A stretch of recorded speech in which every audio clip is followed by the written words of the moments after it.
point right now. It's our humble request. Please contribute to our fundraiser on Given. Wow, এবার শাকিব খানের soldier সিনেমার লুকের প্রশংসা করতে বাধ্য হলেন বলিউডের most Glamour queen actors Priyanka Chopra. সম্প্রতি ইন্ডিয়ার বেসরকারি টিভি চ্যানেলের ইন্টারভিউ দেওয়া চলাকালীন প্রিয়াঙ্কা চোপড়াকে শাকিব প্রসঙ্গে প্রশ্ন করা হলে তখনই প্রিয়াঙ্কা চোপড়া শাকিব খানকে উদ্দেশ্য করে এমন কথা বলেন যা অতীতে কোনো বাংলা নায়ককে ঘিরে এমন কথা বলেনি এই অভিনেত্রী। প্রিয়াঙ্কা চোপড়া বলেন, বাংলা ইন্ডাস্ট্রিতে একজন নায়ক তৈরি হচ্ছে।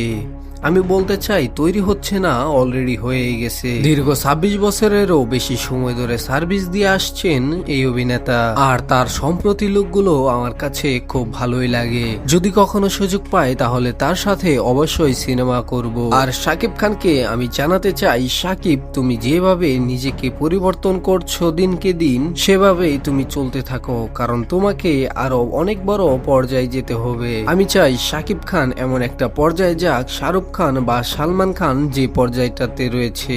শুধুমাত্র যে বাংলাদেশ বা এশিয়ার ভিতরে শাকিব খানের সিনেমা চলবে তেমনটি যেন না হয়, পুরো বিশ্ব জুড়ে যেন তার সিনেমাটি চলে, কারণ সে পুরো বিশ্বে রাজত্ব করার মতন ক্ষমতা রাখে।